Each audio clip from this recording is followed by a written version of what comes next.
Buenos días, soy Roland Depew. Este curso es Reseña del Nuevo Testamento 1. Estoy contento de que estemos juntos. Comencemos esta mañana en oración, pidamos la guía del Señor en nuestro estudio. Padre, te agradecemos por tu bondad con nosotros. Gracias por tu bendición en nuestras vidas. Señor, te agradecemos por tu palabra y todo lo que ella nos trae y todo lo que nos promete. Señor, te pido tu guía mientras estudiamos juntos y mientras preparamos nuestros corazones para recibir tu palabra. Te damos la gloria y la alabanza en todo y para siempre en el nombre de Jesús. Amén. Amén. En nuestra última sesión quedamos hablando acerca de los primeros 10 políticos y los grupos políticos y los problemas que ocurrían. Y si te acuerdas, una de las últimas cosas que hablé es que todos estos poderes mundiales y todas esas facciones políticas y toda esta gente que estaban detrás de todo lo que ocurría en el Nuevo Testamento, estaban todos compitiendo por el control. La declaración que he escuchado a varios catedráticos de liderazgo usar es: el tema no es el tema tonto, el tema es control. Cada uno quiere estar en control. Yo quiero estar en control en todo lo que ocurre en mi vida. No me gusta estar fuera de control. Y esto es lo que nos muestra lo que ocurre en estas situaciones. Mientras miramos, y quiero llevarte al siguiente esquema que está en tu folleto número 2. Y observa la comparación usada como medio de comparar los poderes y los propósitos de cada uno de estos poderes y las cosas que estaban haciendo y sus planes para el mundo. Ahora ya hemos hablado acerca de los romanos, ves los títulos arriba, y ya hemos hablado de los griegos y de los hebreos, pero vamos a añadir otro grupo. ¿Algunos de ustedes conocen algunos cristianos? Bien, pensé que conocieran algunos cristianos. Y entonces conocemos la perspectiva de alguna manera de la fe cristiana y las cosas que estamos viendo. Y entonces echemos un vistazo a esto. Bien, vamos a empezar desde abajo de la lista y llena tus espacios en blanco. Llena los recuadros en este esquema. El tema de atención de cada uno de estos grupos es un poco diferente. De los hebreos se centran en el pasado. ¿Por qué crees que se centran en el pasado? Bien, todo lo importante para ellos ya ha ocurrido. ¿Ves? Moisés les trajo la ley. Todo lo que están haciendo se refiere a lo que ocurrió en el pasado. Y están tratando de mantener todas las cosas que están ocurriendo en sus vidas y se aferran en mantener esa fortaleza en todas las cosas que hacen. Los romanos, por otro lado, están diciendo: estamos en control ahora. Entonces su atención está en el presente. Están tratando de cumplir todo lo que necesitan cumplir en el reino o en el mundo que están mirando en su imperio por el presente. La mentalidad griega era diferente. Su atención estaba en algún lugar del futuro. Vamos a tener todo listo. Porque la mentalidad griega estaba siempre tratando de salir con una filosofía mejor de vida. Siempre tratando de alcanzar y cumplir de alguna manera una vida mejor. Y entonces estamos viendo a lo que podemos hacer para lograr un futuro mejor. Y su atención estaba siempre en la filosofía, y siempre en la educación, y siempre en el mañana, siempre en el futuro. Desde el punto de vista cristiano, ¿qué es lo que encontramos mientras recorremos estos libros y observamos al Nuevo Testamento particularmente? Vamos a descubrir que la atención está en la eternidad. Porque los cristianos no solo piensan en el pasado, aunque es importante, y no solo cerca del presente, aunque también es importante. Para nosotros, ciertamente, lo que viene en el futuro es importante. Para nosotros, entonces, los cristianos, tenemos un punto de vista mucho más amplio. Estamos viendo a toda la eternidad, no solo el pasado o el presente o el futuro. Y así tienes un punto de vista diferente de cada uno. Ahora, veamos esto desde una segunda variable y veremos su influencia. ¿Cómo somos influenciados y cómo funcionan estos aspectos en nuestras vidas? En la mentalidad hebrea, la influencia viene de las emociones. Los hebreos eran muy emotivos, eran intensos en lo que hacían. ¿Te acuerdas haber leído en el Antiguo Testamento cómo se rasgaban sus vestiduras y echaban polvo en el aire y se sentaban en luto y cenizas? No vamos a ver muchas personas en estos días. No tenemos tanta intensidad en nuestras emociones, pero aún así observa la cultura del Medio Oriente y verás aún ahora una cultura más intensa y emocional. La idea de lamentar públicamente y clamar a lágrima viva. Entonces, la influencia de estas cosas, de las emociones. Ahora, los romanos, por otro lado, eran influenciados por su propia voluntad. Elegían, decían, vamos a conquistar, vamos a hacer todo aquello. Eran controlados, influenciados por sus decisiones y su voluntad, porque habían tomado la decisión de que iban a avanzar en todo esto. Ahora, ¿por qué crees que eran influenciados los griegos? Eran influenciados, ya hemos hablado acerca de su filosofía, eran influenciados por su mentalidad, por la mente, siempre tratando de descubrir y de planificar y esperar que todas estas cosas ocurran. Ellos usaban mucho más aspectos lógicos. Ellos tienen la mente en el centro de su influencia y las cosas que hacen. Entonces están invirtiendo tiempo en la mente. Los cristianos, bien, estamos en el Espíritu, donde se supone que deberíamos de estar. ¿No se supone que estemos ahí? ¿Qué nos influencia? Es lo que el Espíritu de Dios nos está hablando. Y la manera que somos influenciados y que somos motivados, la manera que nos movemos y actuamos con el Espíritu de Dios que obra en nosotros. Ahora, estos son aspectos simplistas. Entiendes que hay variables en todo esto, pero si estamos funcionando de la manera que Dios quiere, entonces estamos en el Espíritu, estamos caminando en el Espíritu, influenciados por el Espíritu y guiados por Él en esa dirección. Volvemos y observemos la siguiente línea de prioridad. ¿Cuál es la prioridad de los hebreos? La religión. La religión. ¿Te acuerdas que algunos de ustedes recuerdan las películas antiguas y algunas de las cosas que hemos visto en los años pasados? Y hay un pasaje allí de aquellos donde dicen religión y va expresando cuán importante es tener su fe y su religión y todas esas cosas que creen y confían.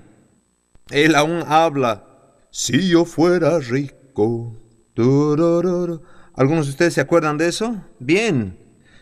La religión es tan importante porque todo lo que hacía estaba centrado en los ritos y en la religión y en las cosas que sucedían en el templo. Y todo lo que hacían estaba centrado en Jerusalén y todas sus actividades que allí tenían. Eso era una prioridad en la vida de los judíos. Ahora, la prioridad de los romanos durante este periodo era construir el imperio. Entonces su prioridad era la construcción. Estamos construyendo todo. Los romanos estaban tan involucrados y se centraban en construir esas edificaciones tan elaboradas y construyendo puertos y todas las cosas que hicieron. Y por supuesto, habían ruinas masivas e impresionantes que todavía están de pie hoy, después de 2000 años y más. Esas ruinas están todavía de pie. Hoy pensamos que una buena casa nos dura 40, 50 años. Ahora, ¿sabes que estas cosas continuaban de pie y su construcción era uno de los temas más importantes en sus vidas? Entonces, ellos tenían prioridad en construir, en edificar su reino, su imperio.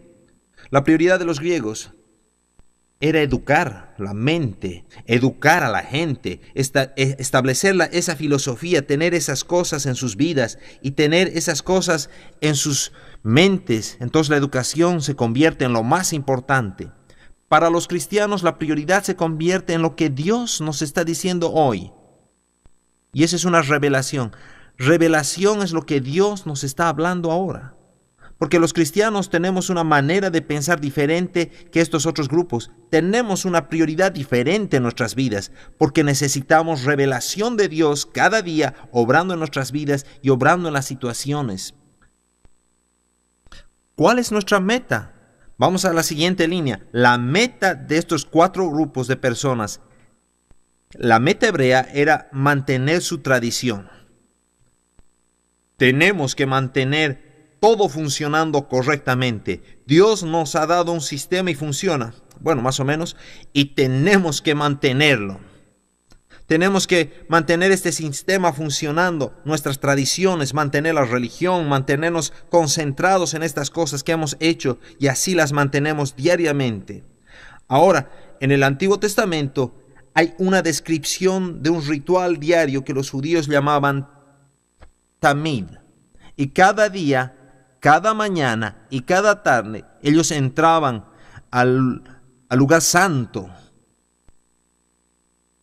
y mantenían todas las cosas que habían allí. El candelabro, los panes de la proposición, el altar del incienso, ellos iban y cuidaban de ello cada día. Estaban aquí y decían, Dios, estamos aquí. Era tan importante mantener esa tradición y mantener su religión y las cosas que estaban haciendo. Para los romanos, la meta era dominio. La meta era conquistar y ganar. Su propósito era conquistar el mundo que tenían y que conocían. Estaban empeñados en conquistar el mundo y dominarlo, dominando todo lo que los rodeaba, y eso era la clave para todo lo que querían hacer. Eso era lo que consideraban lo más importante. La meta de los griegos era la sofisticación. Oh, seamos exaltados.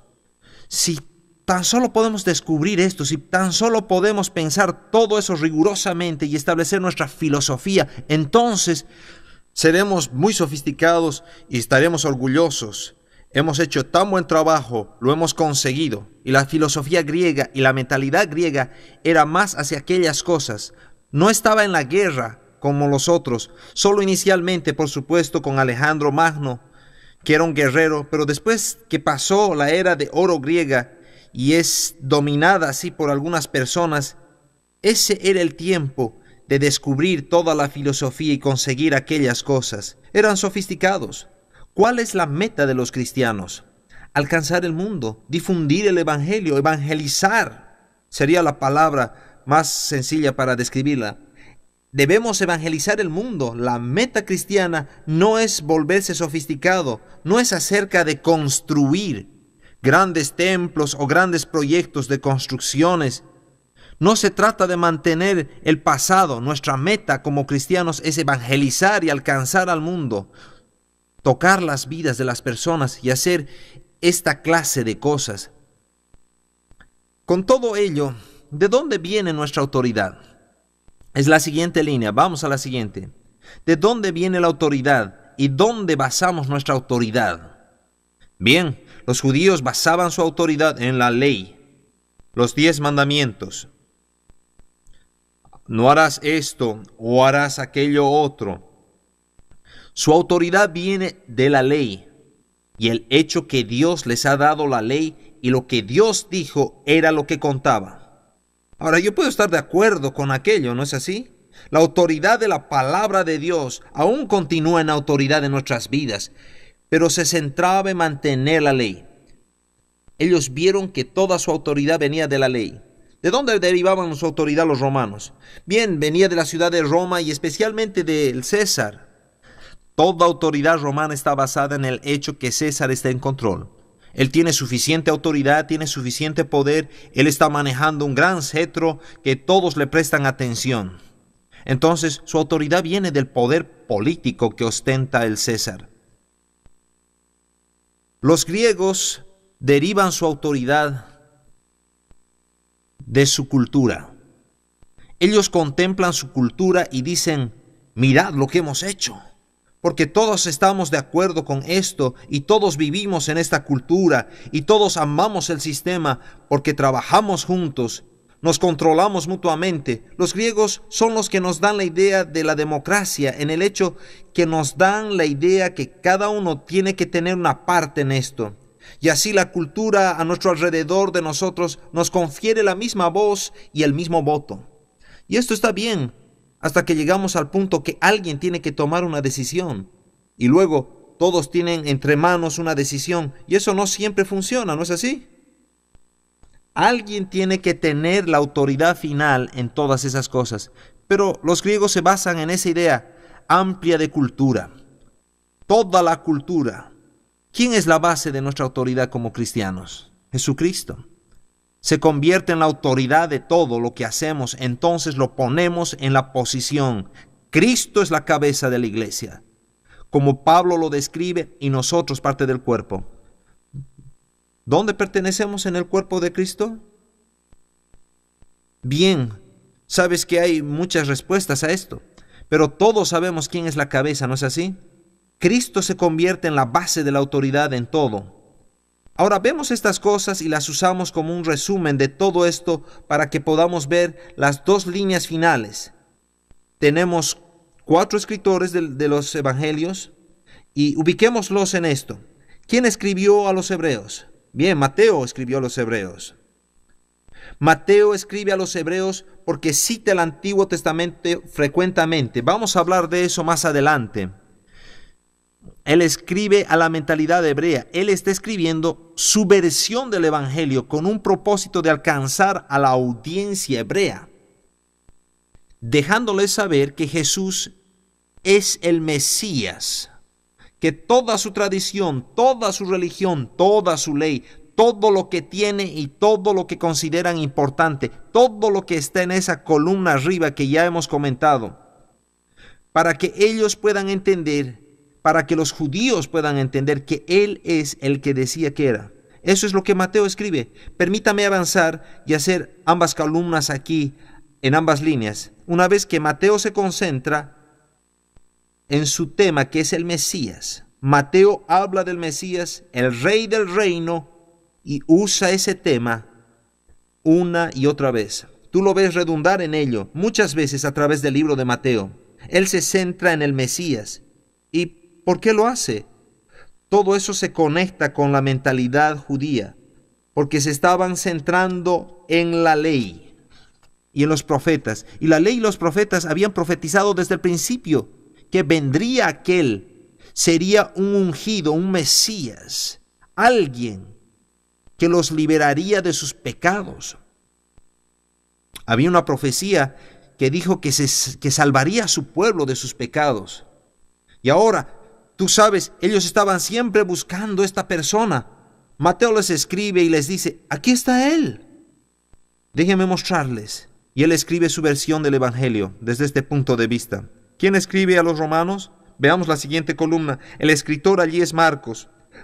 Marcos escribe a la audiencia romana. Marcos tiene una mentalidad un poco distinta y parece que apela a los romanos mediante su manera de escribir, que enfatiza en alcanzar resultados, en construir esta clase de cosas. Él hace lo mismo y presenta a Jesús como el conquistador, el que es poderoso. Él lo presenta como el héroe de la historia.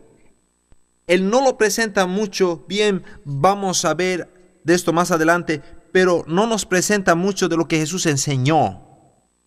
No cita los sermones de Jesús tanto como lo hacen los otros escritores, pero Marcos dice, y enseguida hizo esto, él hizo esto e inmediatamente pasó otro. Marcos simplemente enfatiza la manera que era la mentalidad romana, de la manera que los romanos lo hubieran pensado. Marcos dice, él obtenía resultados y entonces lo presenta como un conquistador, como un rey poderoso que conquista y guía a la nación.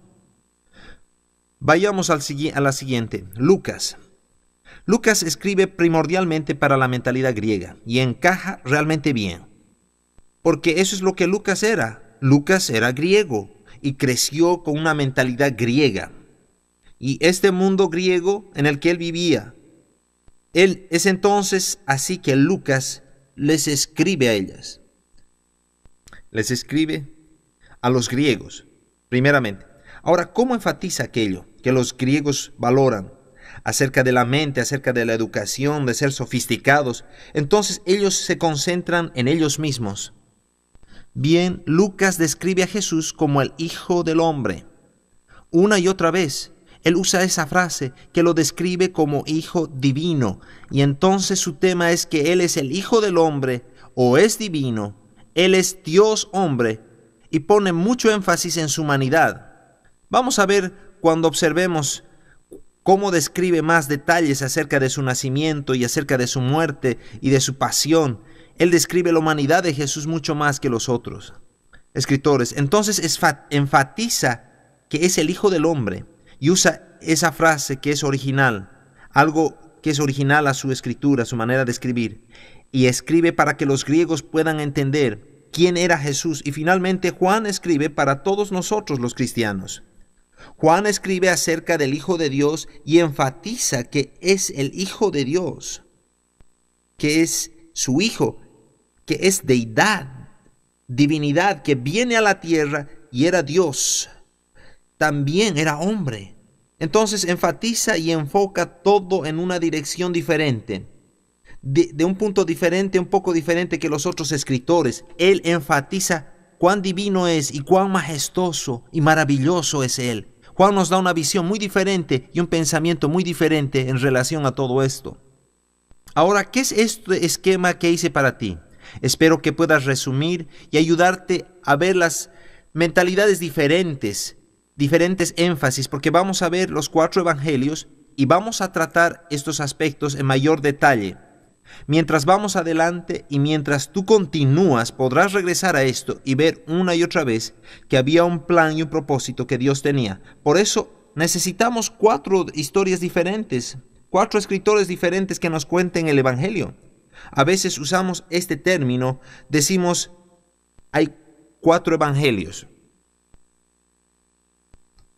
¿Me permiten aclarar este punto aquí? Voy a poner un poco mi opinión acá. ¿Están listos? No son 4 evangelios, porque la palabra evangelio significa buenas noticias. Ese es el evangelio. Buenas noticias. Viene de la palabra que quiere decir aquel que trae las buenas noticias, y trae buenas noticias. Entonces es la idea de lo que el evangelio son buenas noticias. Dios nos ha enviado. Entonces no tenemos 4 buenas noticias. Pensamos en ello por un momento.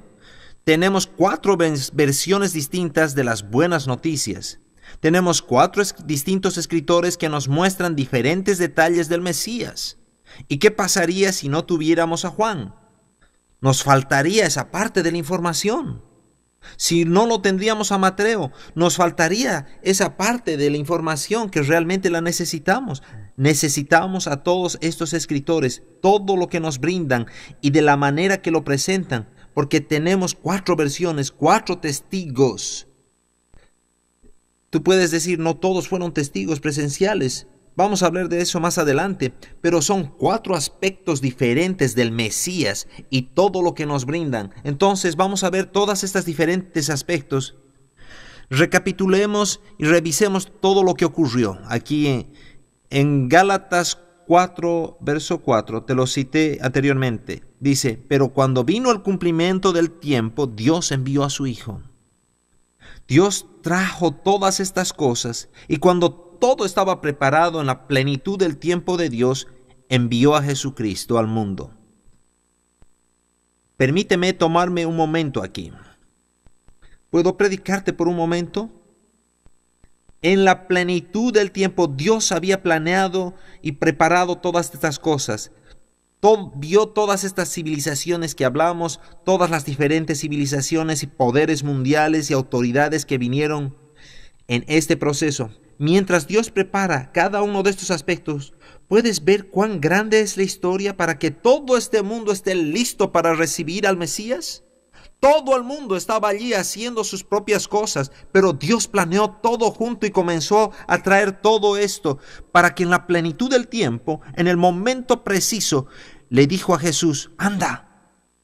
Ahora tú supones que es esto, aquí es donde voy a predicar por un momento. Tú supones lo que tiene en orden en este momento, supones que Él sabe que justo en el momento preciso, tú supones que Dios tiene un plan y que está obrando y que va a hacer algo en la plenitud del tiempo, va a ocurrir otra vez. Creemos que Jesucristo volverá.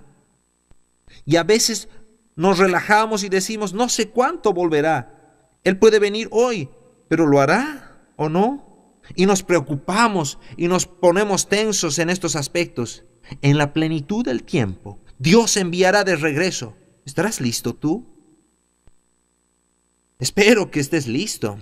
Creo que vas a estar listo. Tenemos que darnos cuenta que Dios está preparando todas estas cosas y vemos todas estas profecías que se juntan desde el Antiguo Testamento. Jesús las cumplió cada una de ellas completamente.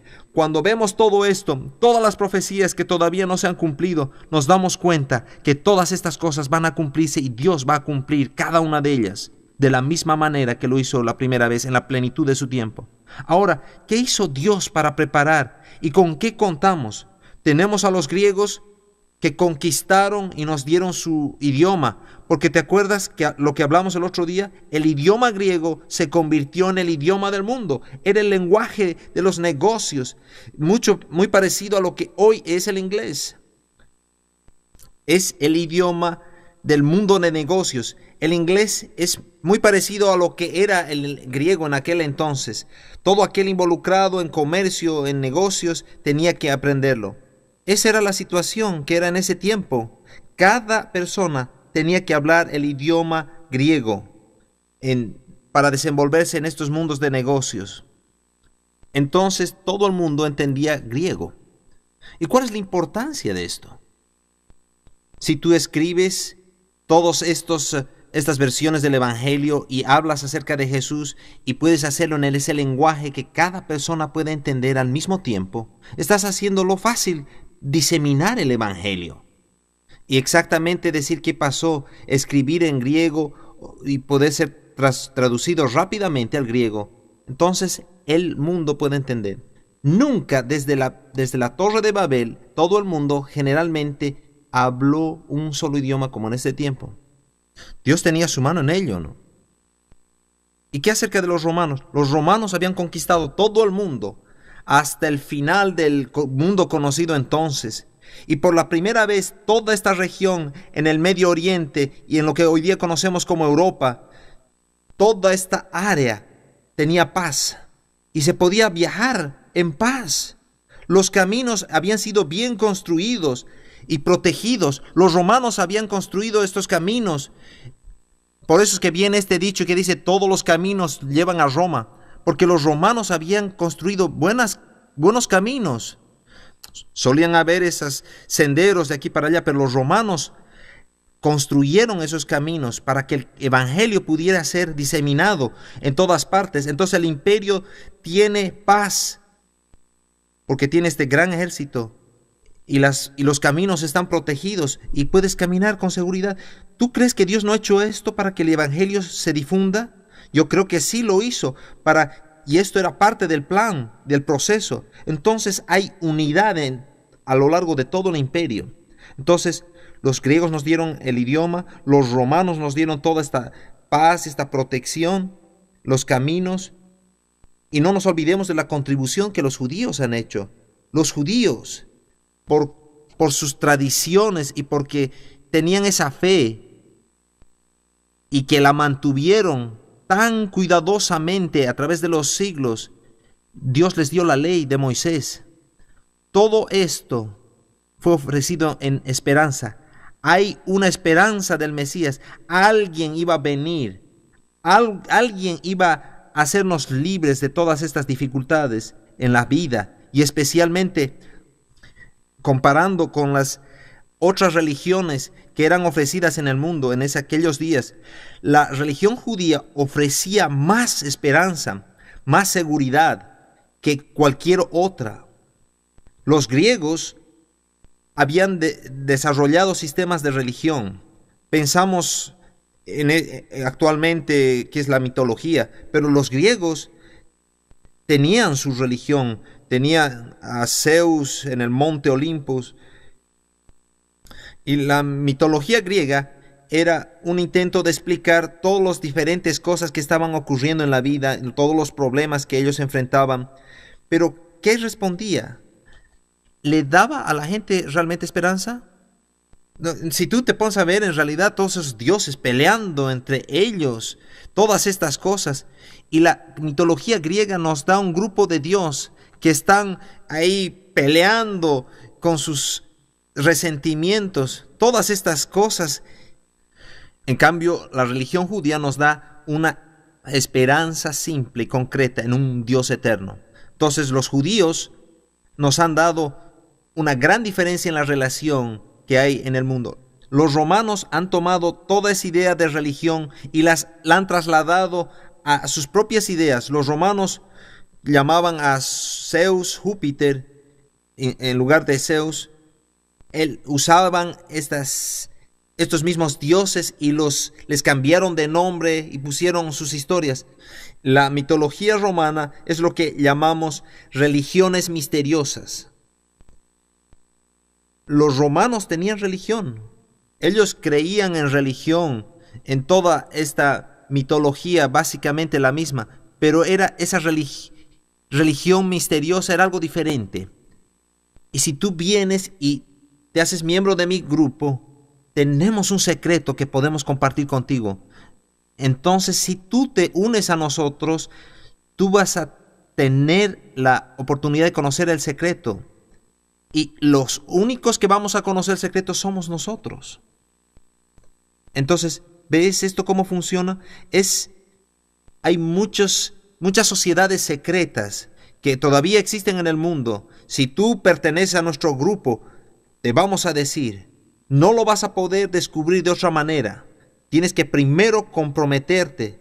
Entonces, la idea de las religiones misteriosas de romanos era esa parte que atraía a cada una de estas personas.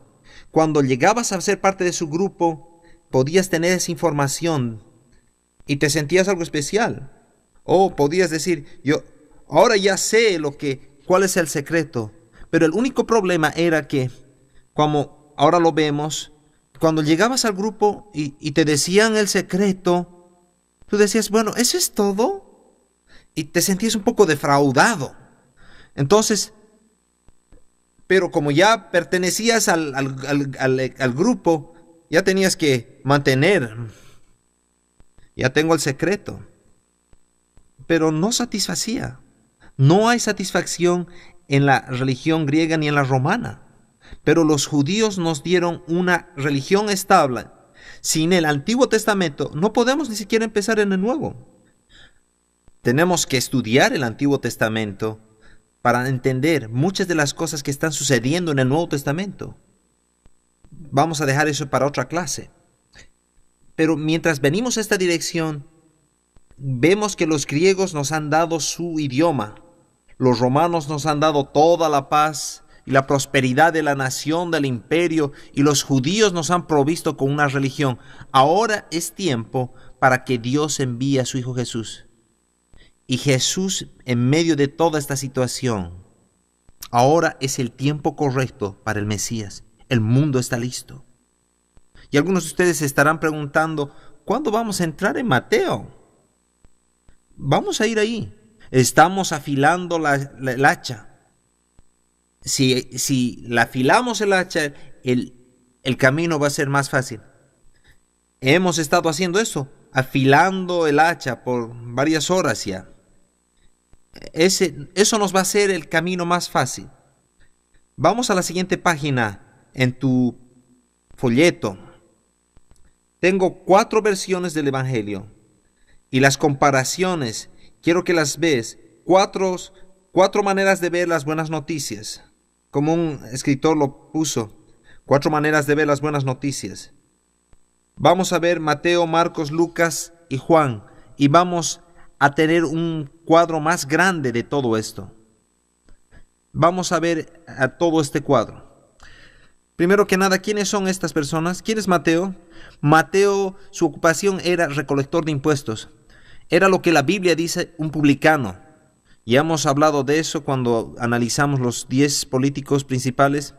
Trabajaba para los romanos y cobraba impuestos a los judíos. Entonces él estaba trabajando y era un hombre judío que trabajaba en relación con los romanos. Marcos era un joven cuando se convirtió. Entonces no lo asociamos a él con algún trabajo secular. La mejor manera que tenemos para describir era que era misionero. Sabemos que era misionero porque trabajaba con Saulo y Bernabé. Y más adelante lo llamaban Pablo y Bernabé. Sabemos que viajó con ellos. Es el mismo que Juan Marcos. Vamos a hablar acerca de esto cuando lleguemos al libro de Hechos. Lucas es un doctor, es un médico. Lucas sabemos que era doctor en varios lugares que lo describen a él como un doctor. ¿Quién era Juan? ¿Quién sabe quién era Juan? Sí, era un pescador. Estaba ahí en los botes con las redes, era pescador. Jesús lo llamó y le dijo, yo te voy a hacer pescador de hombres. Hemos hablado acerca de esto. ¿A quién le escribe? Mateo escribe a los judíos. Marcos escribe a los romanos. Lucas escribe a los griegos. Y Juan escribió, creemos, a todos los hombres. No se concentró en una sociedad particular o un grupo de personas, como lo hemos visto antes. Ahora, ¿cuál es la característica más sobresaliente que sale de cada uno de estos escritores? Mateo nos da los sermones de Jesús en gran detalle. Nos habla acerca de todo lo que dijo Jesús y lo que predicó. Y lo que está haciendo esto es porque está escribiendo a los judíos de lo que Jesús estaba hablando en relación al Antiguo Testamento. Entonces tenemos muchos sermones en Mateo.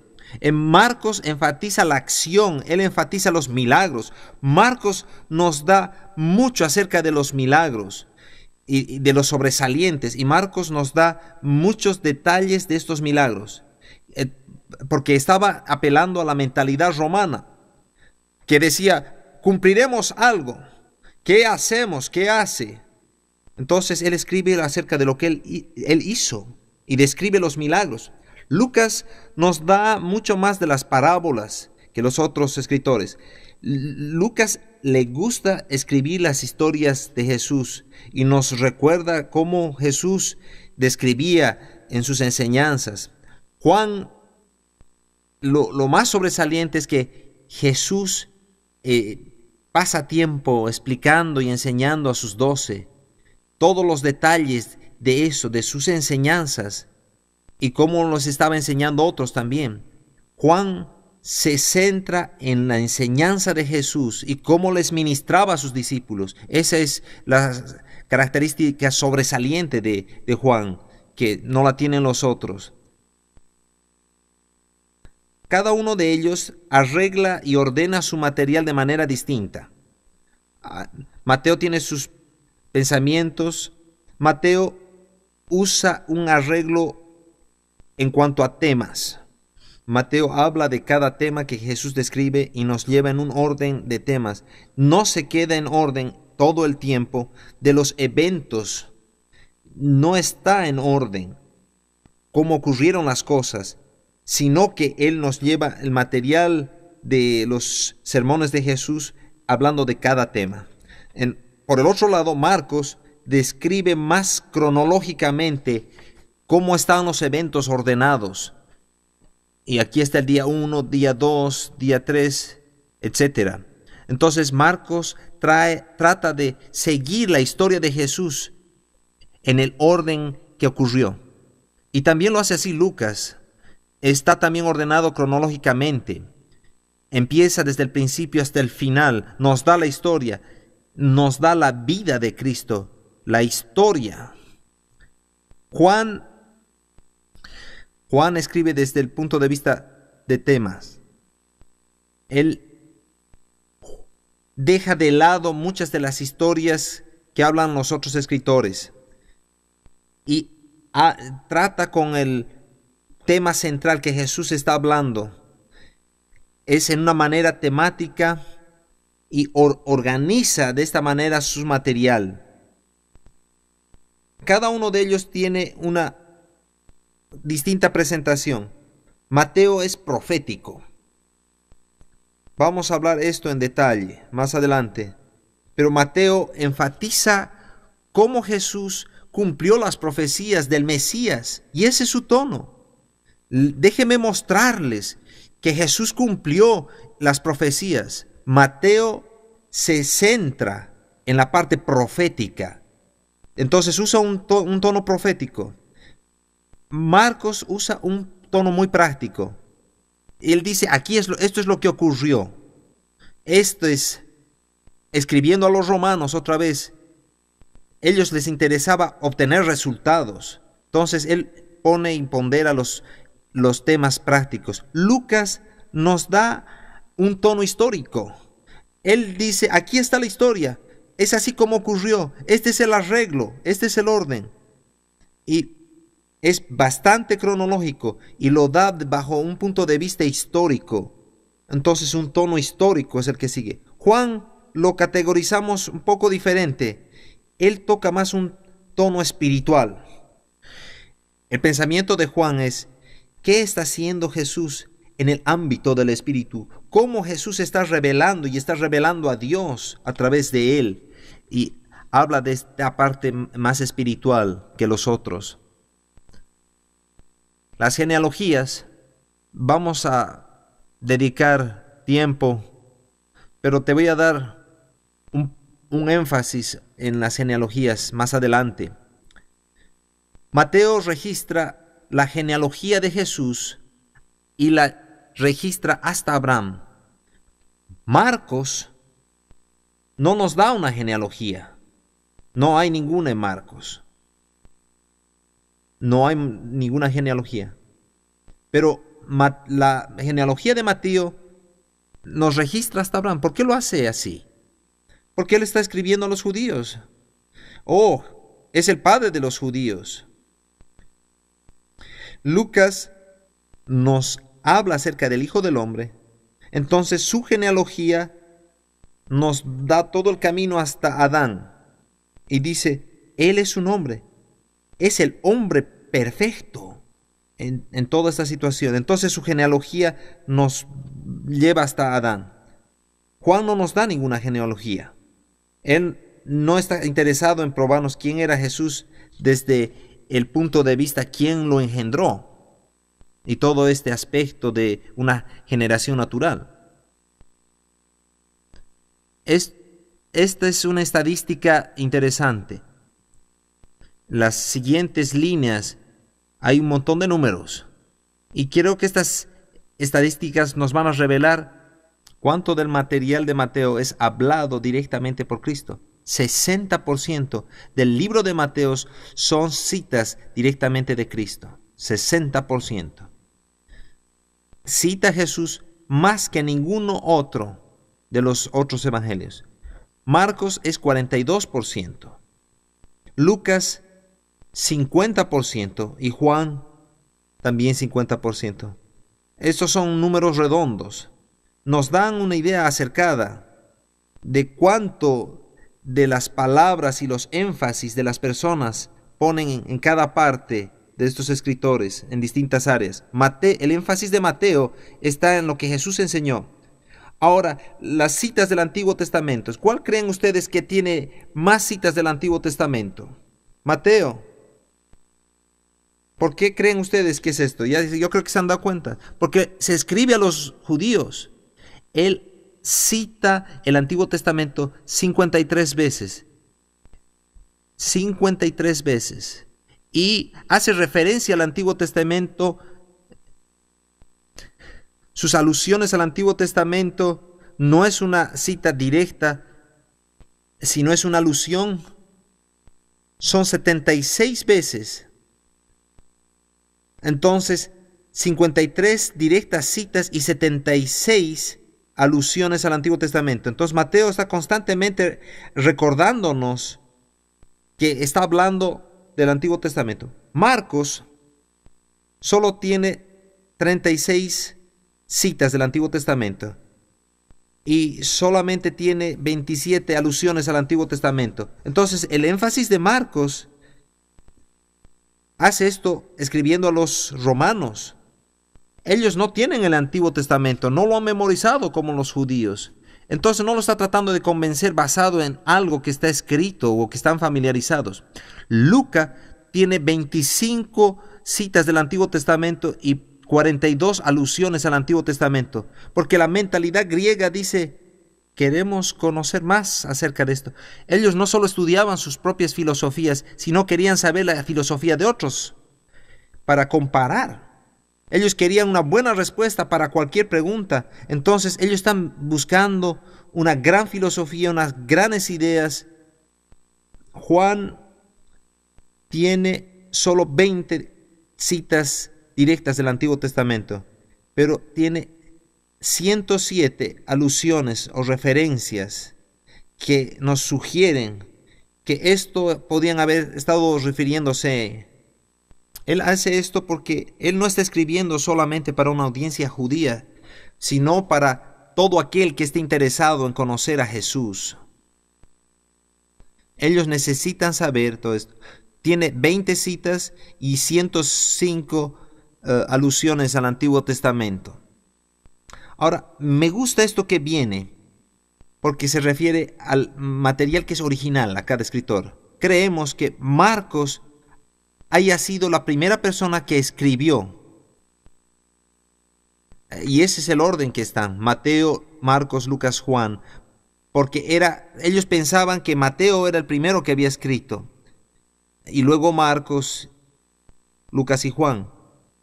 Y ese es el orden que tiene nuestra Biblia. Creemos nosotros ahora que Marcos fue el que escribió primero. Esto no nos afecta, pero para entender en nuestro estudio la segunda columna ahí, Marcos dice que tiene solo 7% de material original, que solo 7% de su libro dice cosas que no están registradas en los otros libros. Solo 7% es original. Entonces creemos que él escribió primero y él proveyó un bosquejo, una idea para que Mateo pueda escribir segundo. Probablemente Marcos dejó algunas cosas sin cubrir, entonces yo voy a poner todas estas otras cosas para la gente que quiere escribir y voy a añadir otras historias. Entonces Mateo tiene 42% de su libro que es original. Historias que ninguno de los otros las cubre. Nadie dice nada acerca de esto. Entonces, toma esta estructura y estas ideas de Marcos, pero añade todos estos otros pensamientos. Lucas, 59% es original. Lucas lo hace de un punto de vista diferente, porque él usa a testigos y los entrevista. Entonces él añade más material y finalmente Juan abandona los pensamientos de los otros y dice: yo voy a escribir algo diferente. 93% del libro de Juan es diferente. Él no sigue los patrones de los otros, no usa como bosquejo. Él empieza a escribir y Juan nos dice muchas cosas que los otros no dicen. 93% nos dice que es original. Es muy original el material de Juan. Ahora, déjeme hacer esta gran división de los evangelios sinópticos. El evangelio de Mateo, Marcos y Lucas. En una gran división son los evangelios sinópticos. En otras palabras, ellos tienen el mismo material, son similares en material, Mateo, Marcos y Lucas, y se los denomina evangelios sinópticos porque cubren material similar. Vamos a clasificar en esta división a Juan como un evangelio suplementario, no sinóptico, que los otros tres. Nosotros creemos que Lucas probablemente fue tercero y Juan el cuarto. Sabemos que Juan fue el cuarto porque él no escribió hasta casi al final del siglo, en los 90s, y los otros ya estaban escritos, pero vamos a ver eso en detalle más adelante. Ahora, todo esto nos lleva a una conclusión. Aunque hemos pasado harto tiempo, y yo entiendo tu ansiedad de entrar en el material de Mateo, pero hemos tomado todas estas áreas para que entendamos que cada uno de ellos tenía un propósito específico en el plan de Dios. Les decimos a los que recién se han convertido al cristianismo, lee Juan primero, porque Juan presenta a Jesús al cristiano. Entonces vemos a cada uno de ellos y nos damos cuenta del propósito y del plan que Dios tenía en ponerlos todos juntos. Y ahora estamos listos para entrar en material. Tomaremos un recreo y volvemos otra vez en Mateo.